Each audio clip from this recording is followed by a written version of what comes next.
En una de las urbanizaciones más discretas de Zapopan, Guadalajara, donde el dinero viejo y el nuevo conviven tras altos muros y seguridad privada, una residencia permanece como un espectro de la modernidad. A simple vista, podría ser la casa de un industrial, un financiero o un diplomático. No hay nada en su fachada que grite la historia que se gestó en su interior. Su silencio actual es su camuflaje más perfecto, una cualidad que heredó de su antigua propietaria. La arquitectura es un manifiesto de contención. Líneas rectas y volúmenes puros de hormigón pulido se intersectan con paneles de maderas oscuras y extensiones de mármol travertino. No hay arcos ni columnas doradas, ni la opulencia barroca que el imaginario colectivo asocia con el poder criminal.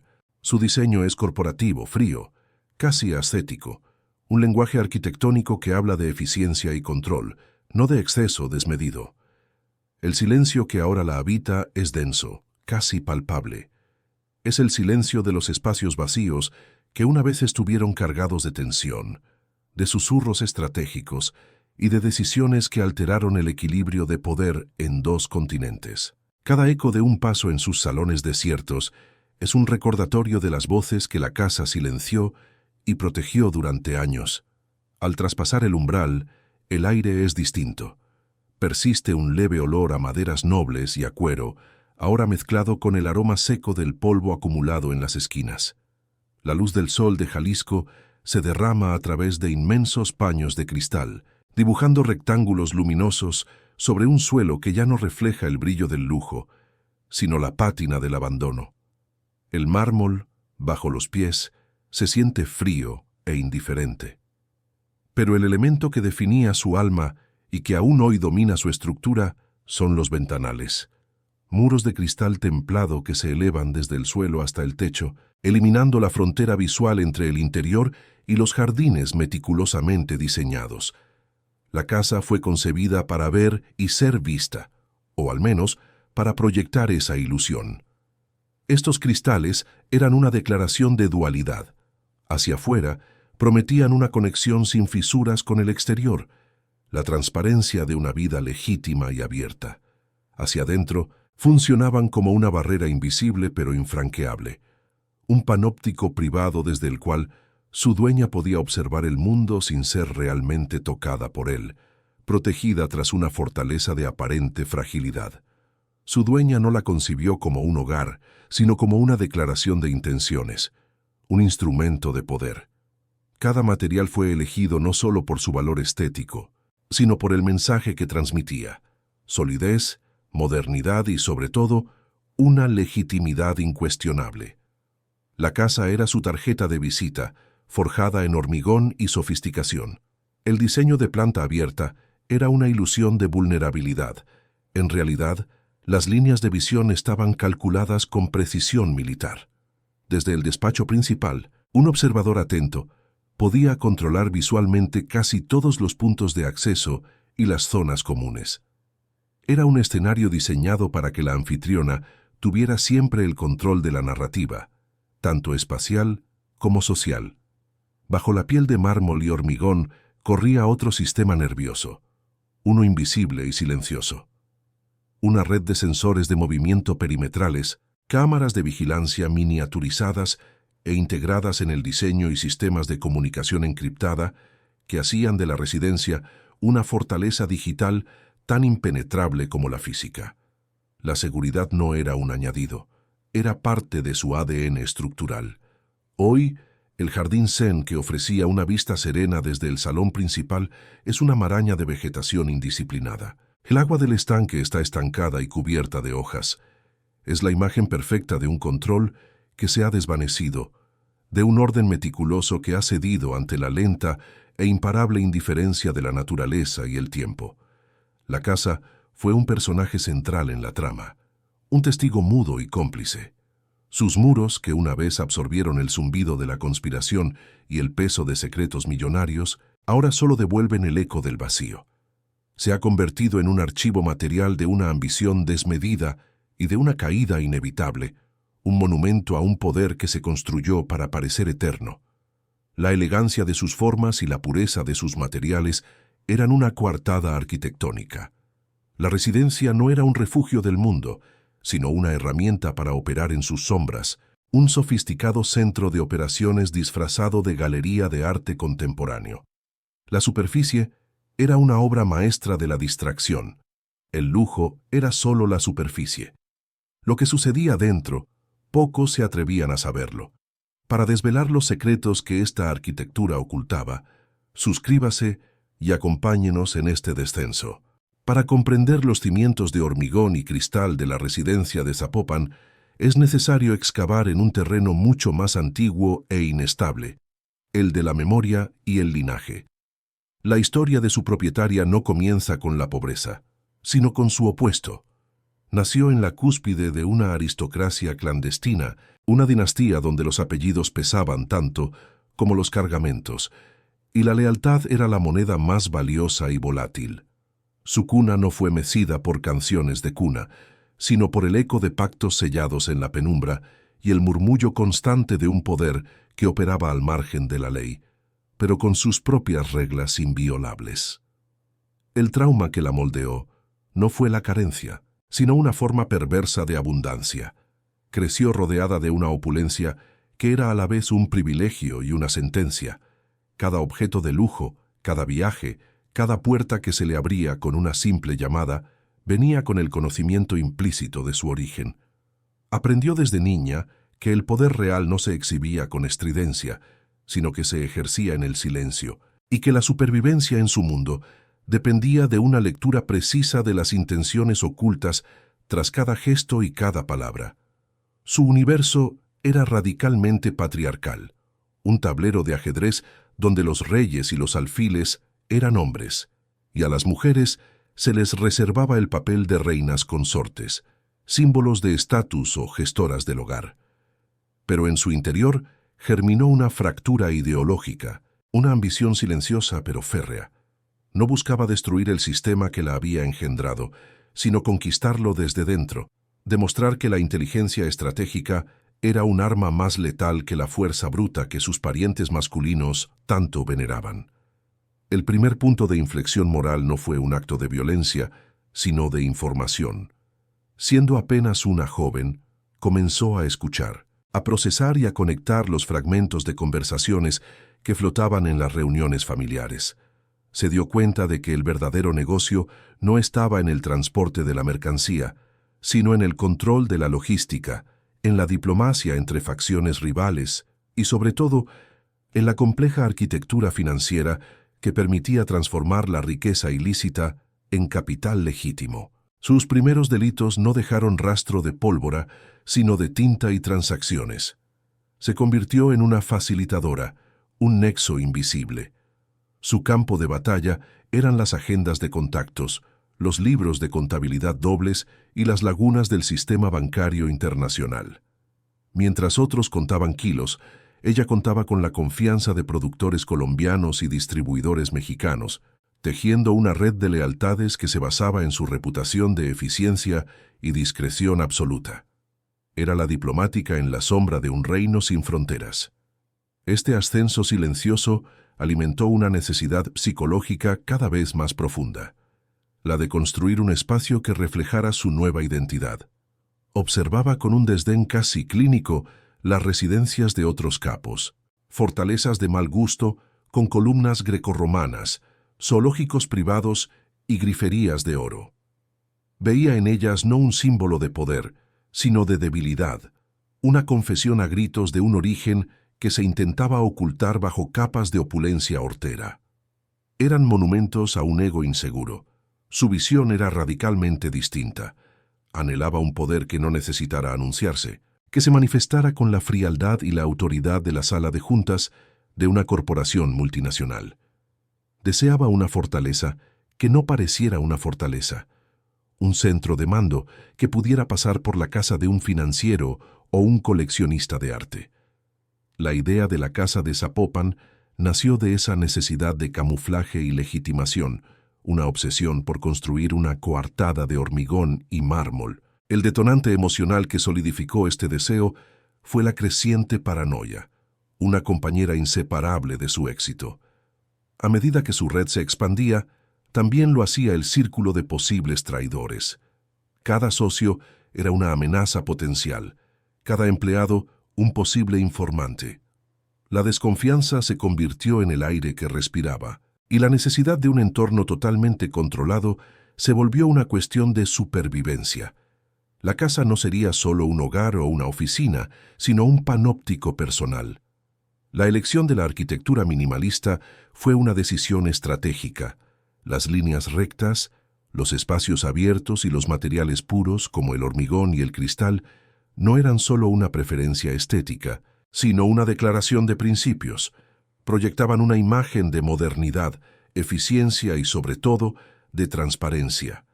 Era una fachada meticulosamente diseñada para desarmar las sospechas, un lenguaje visual que hablaba de negocios legítimos y de una mente ordenada y racional. Así, la obsesión por la casa se convirtió en el proyecto central de su vida, la manifestación física de su ambición. Cada decisión, desde la elección del terreno en una de las urbanizaciones más discretas de Guadalajara hasta la selección de los arquitectos, fue calculada con la misma precisión con la que coordinaba un envío transoceánico. La propiedad no era un capricho, sino la pieza clave de su estrategia a largo plazo para volverse intocable. El diseño comenzó a tomar forma, como un reflejo directo de su psique. Los inmensos ventanales de cristal, que más tarde definirían el alma de la estructura, fueron concebidos como una herramienta de doble filo. Hacia afuera, ofrecerían una ilusión de apertura y conexión con el mundo. Hacia adentro, serían una barrera infranqueable desde la cual ella podría observar sin ser observada, controlando cada movimiento en sus dominios. Bajo la superficie estética, se planificó una segunda capa invisible de control, sistemas de seguridad integrados en la propia estructura, redes de comunicación encriptadas y rutas de escape ocultas. La casa fue diseñada desde su concepción como un organismo vivo y defensivo, capaz de proteger los secretos que albergaría en su interior. La seguridad no era un añadido, sino parte de su esqueleto. El coste de la construcción, una cifra astronómica imposible de justificar con cualquier ingreso legal, fue en sí mismo el primer gran acto que la casa encubrió. Cada pago a los contratistas, cada importación de mármol italiano o maderas exóticas, era una operación de blanqueo de capitales a gran escala, transformando el dinero del narcotráfico en un activo inmobiliario de prestigio impecable. La casa era, por tanto, un arma antes incluso de que se colocara la primera piedra. Era una herramienta para lavar dinero, un instrumento para proyectar una imagen de legitimidad, un escenario para seducir a socios y neutralizar a enemigos, y una fortaleza psicológica para su dueña. Era la encarnación de un poder que aspiraba a ser tan sólido, pulcro e inexpugnable como el hormigón pulido de sus muros.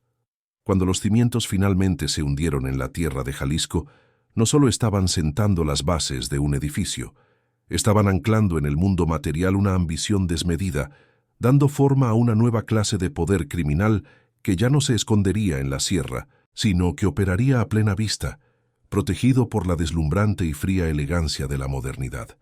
El resultado sería una obra maestra de la dualidad, un laberinto de cristal y sofisticación donde cada espacio tendría una función pública y una secreta. La construcción de la casa no fue el final de su ascenso, sino el principio de una nueva era, la consolidación de un imperio que ahora tenía un trono, un centro neurálgico desde donde su reina invisible podría gobernar su silencioso y vasto reino del Pacífico. El imperio no se construyó con la detonación de las armas, sino con el murmullo de las negociaciones. Su primer gran activo fue el linaje, una herencia de confianza que le abrió las puertas de un mundo cerrado. Pero fue su inteligencia para la logística y las finanzas lo que la convirtió en una pieza indispensable. No transportaba la mercancía, orquestaba su viaje, aseguraba su paso y, lo más importante, purificaba sus beneficios hasta hacerlos irreconocibles. La casa de Zapopan, en su fase inicial, fue el discreto cuartel general para esta operación de guante blanco. La primera transformación arquitectónica no fue un acto de ostentación, sino de necesidad estratégica. A medida que los flujos de capital crecían, también lo hacía el volumen de los secretos. La estructura original, una residencia de lujo convencional, ya no era suficiente para contener la complejidad de la operación. Se necesitaba un núcleo, un cerebro sellado herméticamente del resto del mundo, un espacio donde las decisiones de millones de dólares pudieran tomarse sin temor a oídos indiscretos. Así nació el despacho insonorizado. No era una simple oficina, sino una cápsula de poder. Sus muros, reforzados con materiales aislantes y barreras acústicas, se diseñaron para absorber cualquier vibración, cualquier palabra. Dentro, las comunicaciones se realizaban a través de líneas encriptadas, un sistema privado que la conectaba directamente con los productores en los valles de Colombia y los distribuidores en las costas de Sinaloa. Era una habitación que anulaba el espacio y el tiempo, un no lugar donde se tejía la red global. Simultáneamente, se gestaba otro secreto en las entrañas de la residencia. Detrás de una pared falsa en el vestidor principal, un espacio dedicado a la imagen pública y la alta costura, se construyó una cámara acorazada. La elección del lugar fue una declaración de intenciones. Era la metáfora perfecta de su existencia, la fachada de elegancia y sofisticación, ocultando un núcleo de acero y hormigón donde se guardaba la cruda realidad del negocio. Esta cámara no solo custodiaba fajos de efectivo o joyas. Su verdadero tesoro eran los libros de contabilidad, los documentos que detallaban cada soborno, cada transacción, cada nombre. Era el corazón financiero del imperio, la prueba material de una red de complicidades que se extendía hasta las más altas esferas del poder político y empresarial. La casa ahora tenía un cerebro y un corazón, ambos ocultos a la vista. Con la logística y las finanzas aseguradas en estos nuevos espacios, el imperio necesitaba expandir su influencia diplomática.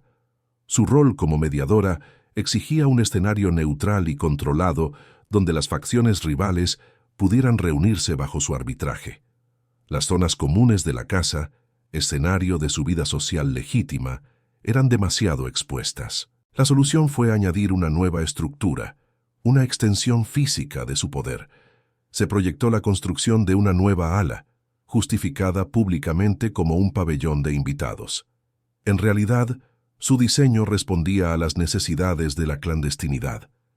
Se concibió como una serie de salas de reuniones de alta seguridad, cada una con accesos independientes, completamente aisladas acústicamente y equipadas con la tecnología necesaria para garantizar que las conversaciones que allí tuvieran lugar jamás salieran de sus muros. Esta nueva ala se convirtió en la embajada no oficial de su reino. Era un territorio neutral donde la palabra de la anfitriona era ley. Allí, bajo la apariencia de una hospitalidad exquisita, se sellaban alianzas, se resolvían disputas y se planificaban operaciones que movían toneladas de mercancía a través del Pacífico. La casa ya no era solo un centro de mando, sino también un palacio de congresos para la élite del crimen organizado. La estructura de la residencia se había vuelto un organismo complejo y compartimentado. Tenía una piel pública, radiante y sofisticada. Un sistema nervioso central, el despacho, desde donde se emitían las órdenes. Un sistema circulatorio, la cámara acorazada, que bombeaba el capital. Y un brazo diplomático, el ala de invitados, que extendía su influencia. El poder estaba consolidado. Ahora, el ego demandaba su propia expresión material. La siguiente fase de la evolución de la casa fue estética. El minimalismo funcional dio paso a un lujo curado y calculado. Comenzó a adquirir obras de arte contemporáneo latinoamericano, no como simple decoración, sino como trofeos. Cada cuadro colgado en sus paredes de hormigón pulido, cada escultura ubicada en sus salones, representaba la culminación exitosa de un acuerdo multimillonario, un hito en la expansión de su imperio. El arte se convirtió en la herramienta definitiva de blanqueo, tanto financiero como de identidad. Las piezas se adquirían a través de galerías y subastas, a menudo inflando sus precios en transacciones complejas que transformaban los narcodólares en activos culturales de prestigio. Los muros de la casa se convirtieron en un portafolio de inversión, una galería privada que no solo exhibía riqueza, sino que la legitimaba ante los ojos del mundo. A medida que el valor de los secretos y los activos dentro de la casa aumentaba, la paranoia, esa sombra inseparable del poder, se intensificaba. Los sistemas de seguridad iniciales, diseñados para ser discretos, ya no parecían suficientes. La necesidad de control absoluto exigía una nueva capa de protección, una que transformara la elegante residencia en una fortaleza inexpugnable. Los inmensos ventanales de cristal templado, símbolos de su aparente transparencia, fueron reforzados con láminas balísticas imperceptibles. La ilusión de fragilidad se mantuvo, pero tras ella se escondía ahora la capacidad de resistir un ataque directo. La casa aprendió a endurecer su piel sin perder la elegancia de sus líneas, un reflejo perfecto de la propia dueña. El perímetro de la propiedad se sembró con una red invisible de sensores de movimiento y presión. Se instaló un circuito cerrado de televisión con cámaras miniaturizadas integradas en la propia arquitectura, cuyo metraje se almacenaba en servidores seguros alojados en la cámara acorazada. Un equipo de seguridad privada monitorizaba cada ángulo desde una sala de control oculta, convirtiendo el jardín zen en un campo de vigilancia. Con la fortaleza asegurada, la casa pudo desempeñar su función final, ser el gran teatro del poder. Las fiestas y recepciones que se celebraban en sus salones se convirtieron en legendarias. La lista de invitados era una obra de ingeniería social, una mezcla precisa de empresarios legítimos, altos funcionarios, artistas y, discretamente, los emisarios de su otro mundo. En estos eventos, la arquitectura se utilizaba como un instrumento de control social. Los espacios abiertos permitían una vigilancia sutil, mientras que las diferentes zonas de la casa se asignaban a distintos niveles de confianza. La anfitriona se movía entre los grupos, tejiendo conversaciones, recopilando información y proyectando una imagen de poder carismático e intocable. La casa era su escenario y ella era la directora de la obra. El interiorismo, cada mueble de diseño italiano, cada lámpara, cada alfombra, fue elegido para comunicar un mensaje de autoridad y buen gusto. Era un lenguaje visual que desarmaba a los visitantes, que los hacía sentir que estaban en presencia no de una criminal, sino de una capitana de la industria. El lujo no era un grito, sino un susurro autoritario. La residencia había alcanzado su apogeo. Era una biografía material escrita en mármol, cristal y hormigón. Cada ampliación, cada sistema de seguridad, cada obra de arte, marcaba un capítulo en la crónica de un ascenso implacable. Se había convertido en la encarnación física de un nuevo tipo de poder criminal, corporativo, sofisticado y camuflado a plena vista. La casa ya no era una casa, era un ecosistema de poder, una máquina perfectamente engrasada para generar y proteger la riqueza ilícita, mientras proyectaba una imagen de legitimidad impecable. Era la obra maestra de una mente que había entendido que la mejor fortaleza no es la que intimida con sus muros, sino la que seduce con su belleza. Su estructura final era un monumento a una ambición que se creía invulnerable. Cada superficie pulida reflejaba la confianza de quien había logrado doblegar al mundo a su voluntad, construyendo un reino a su medida, tan sólido y brillante como los materiales que lo componían. La casa era la prueba de que su imperio no era una fantasía, sino una realidad tangible. ¿Qué detalle revela con mayor precisión la psique de su creadora? La galería de arte que convertía el delito en capital cultural, los cristales blindados que negaban toda vulnerabilidad, o la cámara acorazada oculta tras un muro de apariencias. El amanecer en la residencia de Zapopan no era un despertar sino una activación. La luz del sol no se derramaba con calidez doméstica, sino que se proyectaba como un láser sobre las superficies de hormigón pulido y mármol travertino, revelando una ausencia total de desorden. Cada objeto ocupaba un lugar predeterminado. Cada superficie estaba libre de la huella humana. Era la quietud de un museo antes de abrir sus puertas, una perfección gélida que hablaba más de control que de confort. El día de la propietaria no comenzaba con el aroma del café, sino con el zumbido silencioso de los sistemas informáticos. En su despacho, el mundo se reducía a una serie de pantallas que mostraban flujos de datos, movimientos de activos y comunicaciones encriptadas. No se trataba de un hogar que cobraba vida, sino de un centro de mando que iniciaba sus operaciones diarias con la precisión de un mecanismo de relojería suizo. El imperio se gestionaba desde este núcleo, en un silencio casi absoluto. El personal de servicio se movía por la casa con una eficiencia fantasmal. Sus instrucciones no se daban a gritos, sino a través de discretos intercomunicadores. Su presencia era una coreografía silenciosa, diseñada para mantener la maquinaria de la vida de lujo en perfecto funcionamiento sin perturbar jamás la concentración de su dueña. Eran parte del sistema, engranajes humanos en una estructura que no toleraba la improvisación ni el error. Desde su escritorio, a través de los inmensos paños de cristal, observaba el jardín zen, una composición de rocas y arena rastrillada que era la máxima expresión del orden impuesto sobre la naturaleza. Era una vista diseñada para calmar, pero en su contexto funcionaba como un recordatorio constante de su poder para moldear la realidad a su antojo. El mundo exterior era un paisaje que se contemplaba, no un lugar en el que se participaba.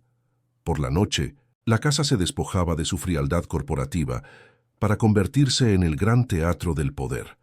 Las luces se atenuaban, la música de vanguardia flotaba en el aire y las puertas se abrían a una lista de invitados cuidadosamente seleccionada. Empresarios, políticos, artistas y diplomáticos se mezclaban en los salones, bebiendo vinos de cosechas imposibles de encontrar y admirando la colección de arte que colgaba de las paredes. Cada una de estas reuniones era una operación de inteligencia. La anfitriona se desplazaba entre sus invitados con un carisma magnético. Su elegancia era un arma de distracción. Mientras participaba en conversaciones sobre finanzas o arte, su mente procesaba cada palabra, cada gesto, cada alianza sugerida en un susurro. La casa estaba diseñada para facilitar esta vigilancia. Su planta abierta era un escenario donde ningún actor podía esconderse por completo de la mirada de la directora. Los invitados, seducidos por la atmósfera de sofisticación y poder, rara vez eran conscientes de que estaban siendo evaluados. La arquitectura misma los guiaba, creando espacios para conversaciones públicas y rincones para negociaciones más discretas.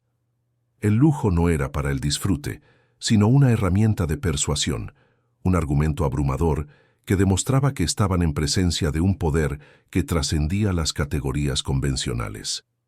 Detrás de la fachada de hospitalidad, la fortaleza permanecía activa. Cámaras en miniatura, ocultas en los pliegues del diseño, grababan cada interacción. Micrófonos sensibles captaban conversaciones a metros de distancia. Los miembros más leales de su equipo de seguridad, vestidos como camareros o personal de servicio, vigilaban discretamente, listos para intervenir ante la más mínima señal de amenaza. La confianza era un concepto teórico, la vigilancia una práctica constante. Las obras de arte que adornaban los muros no eran meros adornos, sino marcadores de poder. Cada cuadro representaba una operación exitosa, cada escultura un territorio conquistado. Eran trofeos que blanqueaban el origen de la fortuna, transformando la cruda realidad del narcotráfico en capital cultural. Al admirarlos, los invitados legitimaban sin saberlo un imperio construido en las sombras. La casa en estas noches se convertía en una entidad dual. En el nivel principal era un faro de la alta sociedad de Guadalajara, un centro de influencia y buen gusto. Pero en sus niveles ocultos, en el despacho insonorizado y en la sala de servidores, se procesaba la información obtenida, se analizaban las debilidades de los invitados y se planificaban los siguientes movimientos estratégicos del imperio. Cuando el último invitado se marchaba, la casa iniciaba su ritual de cierre. No era el acto de apagar las luces e irse a dormir, sino una secuencia de bloqueo militar. Persianas de acero ocultas descendían tras los ventanales, los sensores perimetrales aumentaban su sensibilidad y las puertas internas se sellaban con cerraduras magnéticas. La elegante residencia se transformaba herméticamente en un búnker. En la soledad que seguía a la fiesta, la verdadera naturaleza de la casa se revelaba. No era un hogar, sino una prisión de lujo. La misma estructura diseñada para protegerla del mundo exterior también la aislaba por completo dentro de él. El silencio ya no era pacífico, sino denso y pesado, lleno del zumbido de la tecnología que la mantenía a salvo y cautiva. Los inmensos ventanales, que durante el día ofrecían una ilusión de apertura, por la noche se convertían en espejos negros. En ellos no veía el paisaje, sino su propio reflejo multiplicado hasta el infinito, una figura solitaria en un vasto espacio vacío. La reina en su trono de cristal, observando un reino que solo existía en las pantallas y en su mente. La paranoia era el impuesto que pagaba por el poder. Desde una sala de control privada, podía observar cada rincón de su propiedad, las grabaciones de la noche, los movimientos de su propio personal. El panóptico que había construido para controlar a los demás se había vuelto sobre sí mismo, convirtiéndola en la principal vigilante de su propia jaula dorada. El control absoluto sobre su entorno había creado un desierto emocional. Las relaciones humanas se habían convertido en transacciones, las amistades en alianzas estratégicas y la lealtad en un servicio contratado. La casa era el reflejo perfecto de esta realidad, un espacio impecable, funcional y desprovisto de cualquier calor humano genuino. La rutina de seguridad era grotesca en su meticulosidad. Antes de cada comida los alimentos eran analizados, el aire que respiraba era filtrado. Ninguna persona podía acercarse a ella sin pasar por múltiples controles de seguridad. Vivía en una burbuja estéril, protegida de cualquier amenaza física, pero completamente expuesta a la erosión psicológica del aislamiento. El poder había alcanzado su cenit. El imperio funcionaba con una eficiencia implacable, y la casa era su manifestación física, un monumento a una ambición que se creía invulnerable. Cada sistema, cada muro, cada objeto, estaba diseñado para proyectar una imagen de permanencia, de un orden que no podía ser desafiado. Sin embargo, esta perfección era la de un diamante, dura, brillante, pero quebradiza. La fortaleza que había construido para eliminar toda vulnerabilidad se había convertido en su mayor debilidad. Al aislarse del caos del mundo, también se había desconectado de su imprevisibilidad, perdiendo la capacidad de anticipar amenazas que no pudieran ser detectadas por un sensor de movimiento. La casa era un organismo que había devorado a su creadora. Ya no era un instrumento a su servicio, sino una entidad que dictaba cada aspecto de su existencia. Sus rituales eran los de la casa, sus miedos eran los de la casa, su soledad era la que emanaba de sus muros de hormigón y cristal. El reinado era absoluto, pero se ejercía en el vacío. Rodeada de un lujo inimaginable, la propietaria se había convertido en un espectro dentro de su propia obra maestra, un prisionero de la perfección. La estructura era un testamento de su éxito y al mismo tiempo el mausoleo de su humanidad. En la quietud de la noche, la residencia brillaba como una joya oscura en el corazón de Zapopan. Parecía eterna, inexpugnable, un sistema cerrado y perfecto. Pero en la física de los imperios, como en la de los materiales, la máxima tensión es siempre el preludio de la primera fractura. La pregunta ya no era si la estructura caería, sino cuál de sus cristales, aparentemente idénticos, sería el primero en revelar la grieta invisible que ya se extendía por su interior. La perfección de un sistema cerrado es, en sí misma, una vulnerabilidad. Un ecosistema tan meticulosamente controlado como la residencia de Zapopan no estaba diseñado para absorber el impacto del caos. Su fortaleza residía en la previsibilidad, en el control absoluto de cada variable. Pero los imperios no se derrumban por un único golpe frontal, sino por la lenta corrosión de fisuras internas, por la presión acumulada en puntos de tensión que antes parecían insignificantes. El primer sonido de la fractura no fue el estruendo de una explosión, sino el eco de un teléfono sonando en la noche. Una llamada que no traía noticias de un cargamento exitoso ni de una transacción completada, sino la cruda irrupción del mundo exterior en su forma más violenta e incontrolable. Era una demanda de rescate, un acto que violaba la regla no escrita que había regido su universo. Los negocios eran negocios, la familia era sagrada. El golpe no se dirigía a la estructura del imperio, sino a su núcleo emocional, a la única vulnerabilidad que no podía ser blindada con acero ni protegida por sensores de movimiento.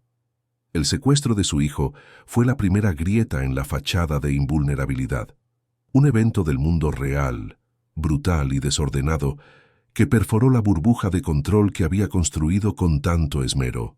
La reacción inicial no fue la de una madre, sino la de una estratega. Intentó gestionar la crisis como gestionaba su negocio, en silencio, a través de canales no oficiales, utilizando sus propios recursos para negociar y resolver el problema sin atraer la atención de las autoridades. Creía que podía contener la fractura, sellarla antes de que comprometiera toda la estructura. Pero el caos tiene su propia lógica. La negociación se complicó, el tiempo se agotó y la discreción se volvió imposible. La intervención de la policía fue inevitable, y con ella la luz indeseada de un escrutinio oficial se posó por primera vez sobre la inexplicable fortuna que financiaba su existencia. El secuestro, una tragedia personal, se convirtió en la puerta de entrada para el Estado. Los muros de la casa, antes diseñados para mantener el mundo fuera, ahora se sentían como una pecera bajo la mirada de los investigadores. Cada coche de lujo en el garaje, cada obra de arte, cada metro cuadrado de mármol, se transformó de un símbolo de poder en una prueba de cargo. La residencia ya no era una coartada, sino el cuerpo del delito.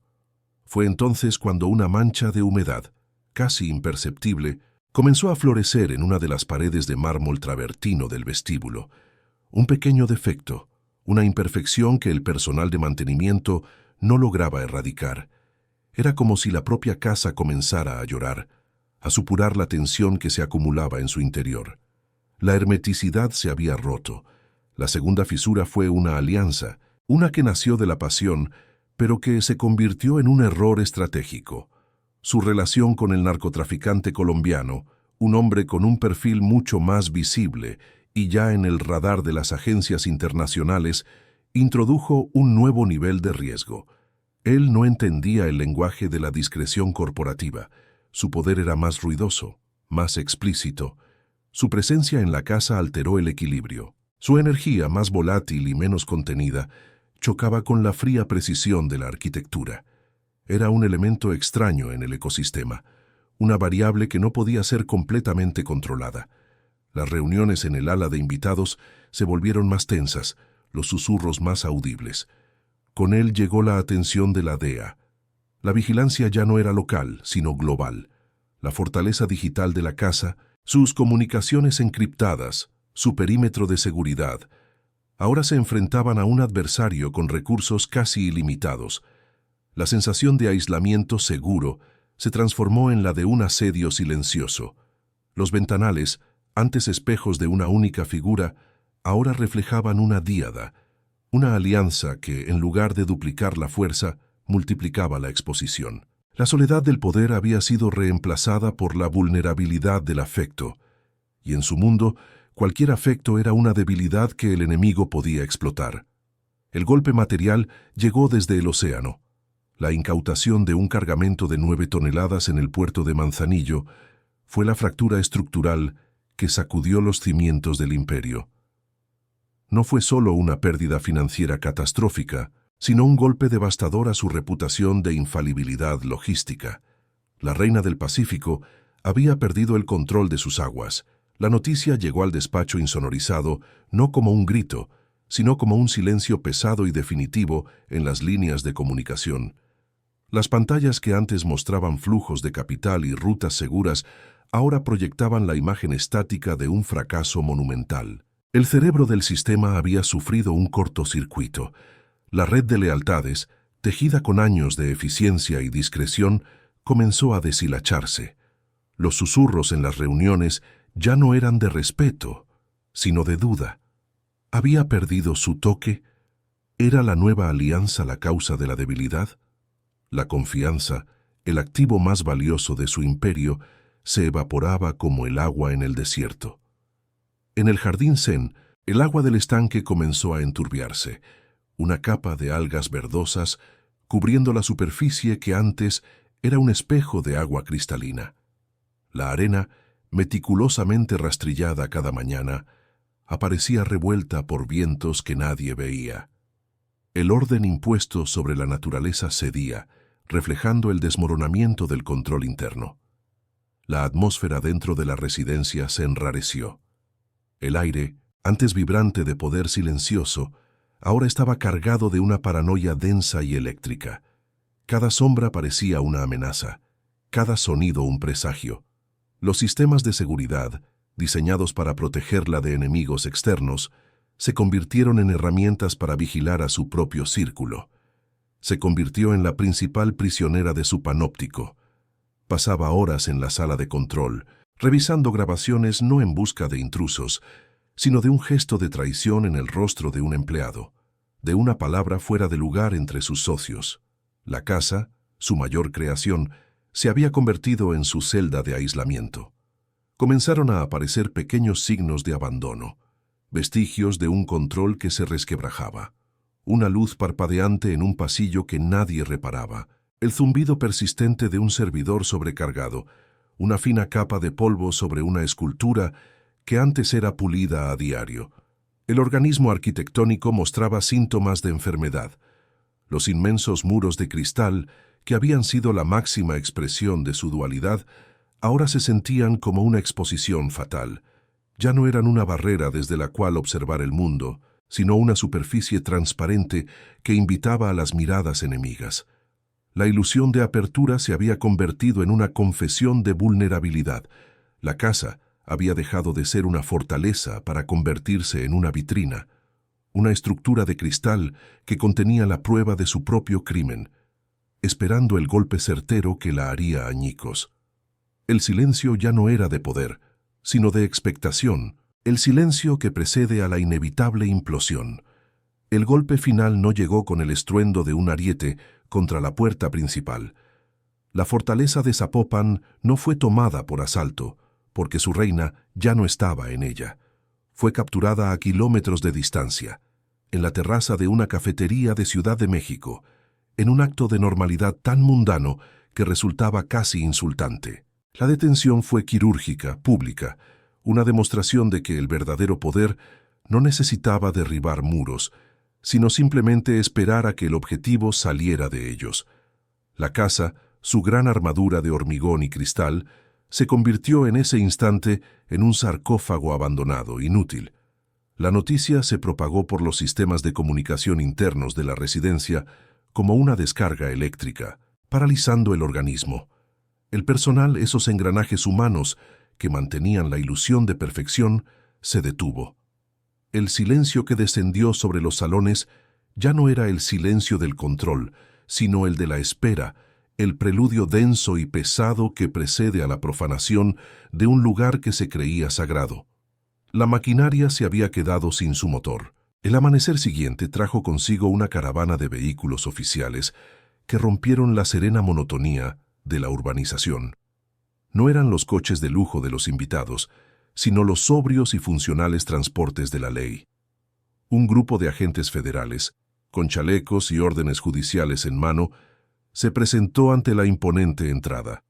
La casa, diseñada para seducir y desarmar, se enfrentaba ahora a una autoridad inmune a su encanto. Las puertas de madera maciza, que una vez se abrieron para recibir a la élite del poder y las finanzas, se abrieron esta vez sin ceremonia. Fue una brecha no de fuerza, sino de legitimidad. En el momento en que el primer agente cruzó el umbral, el estatus de la residencia cambió irrevocablemente.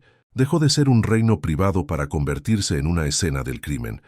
Cada superficie pulida, una potencial huella dactilar, cada objeto de diseño, una pieza de evidencia.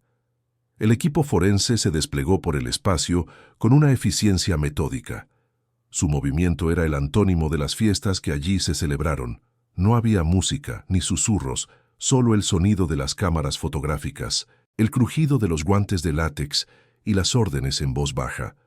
Las obras de arte contemporáneo que colgaban de los muros, antes símbolos de un poder legitimado, eran ahora inventariadas como activos a incautar, su valor cultural eclipsado por su origen ilícito. La profanación continuó en los espacios más íntimos. El vestidor principal, un santuario de la alta costura, y la imagen pública, fue desmantelado.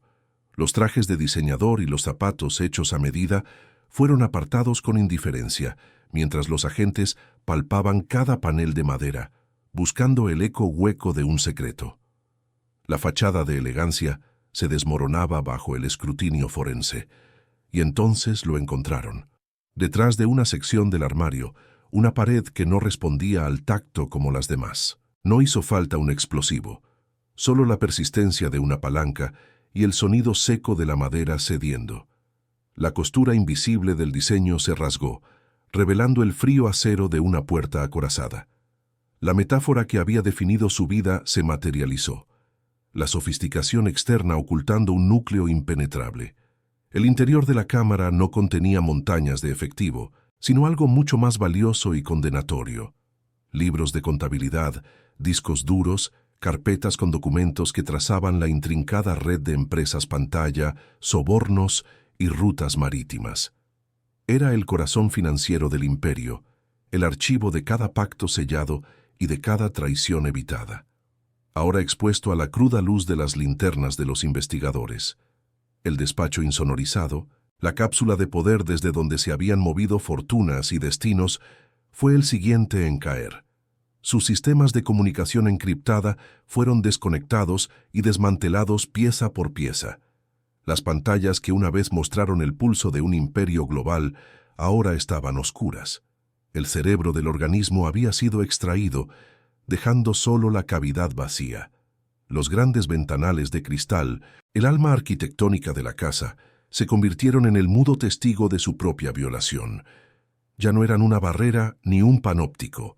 Los agentes se movían libremente a ambos lados, entrando y saliendo, borrando la distinción entre el espacio controlado y el mundo exterior. La ilusión de transparencia se había convertido en una realidad brutal. Todo estaba expuesto. La búsqueda se volvió casi geológica. Los suelos de mármol fueron examinados, golpeados suavemente en busca de compartimentos ocultos. Los planos originales de la casa se comparaban con la estructura real, buscando cualquier discrepancia, cualquier adición no declarada que pudiera albergar un secreto más. La propia arquitectura estaba siendo interrogada. En el exterior, el jardín Zen fue el escenario de una profanación similar. Las botas de los agentes dejaron huellas desordenadas en la arena meticulosamente rastrillada. Las rocas, dispuestas según principios estéticos milenarios, fueron movidas. El estanque, ya turbio, fue drenado en busca de cualquier cosa que pudiera haber sido arrojada a sus profundidades. El orden impuesto sobre la naturaleza fue demolido. Cada objeto de lujo fue despojado de su aura. Los muebles de diseño italiano fueron cubiertos con plásticos. La bodega fue sellada y su contenido inventariado no como una colección de vinos, sino como un activo liquidable. La casa estaba siendo despojada de su identidad, reducida a una lista de bienes en un formulario oficial. La estructura entera fue volteada de dentro hacia afuera. Los secretos que sus muros habían absorbido durante años eran ahora extraídos y clasificados en bolsas de pruebas. Los cables colgaban de los techos donde antes había elegantes lámparas, y las paredes de hormigón pulido estaban manchadas por el polvo de las perforaciones. El orden ascético había dado paso a un caos clínico. Al caer la noche, la residencia ya no brillaba. Estaba iluminada por los focos ásperos y blancos del equipo de investigación, que proyectaban sombras largas y grotescas. Parecía un esqueleto arquitectónico, una cáscara vacía despojada de su poder y de su propósito, una obra maestra convertida en un mero expediente. El proceso de desmantelamiento duró días. La casa, que había sido diseñada para ser impenetrable, fue sistemáticamente deconstruida, no con violencia, sino con la paciencia implacable de la burocracia. Cada secreto fue extraído, cada capa de sofisticación fue pelada hasta que solo quedó la estructura desnuda del delito. Cuando el último vehículo se marchó, la casa quedó sumida en un silencio nuevo y definitivo. Era el silencio del vacío, de la ausencia total de función. Los ecos de las decisiones millonarias y las conspiraciones susurradas habían sido reemplazados por el eco de la nada. La ruina no era física, sino conceptual. El monumento al poder se había convertido en la prueba de su caída. El hormigón y el cristal permanecían, pero la entidad que les había dado vida se había desvanecido. La casa ya no era un personaje, sino un escenario abandonado, un testigo material cuyo testimonio había sido recogido, sellado y archivado. Su historia, como la de su dueña, ahora pertenecía al Estado. Entonces, ¿dónde reside realmente el poder? ¿En el hormigón o en lo que sobrevive a su caída? Para seguir explorando las ruinas de los grandes imperios, suscríbase y acompáñenos en el próximo descenso.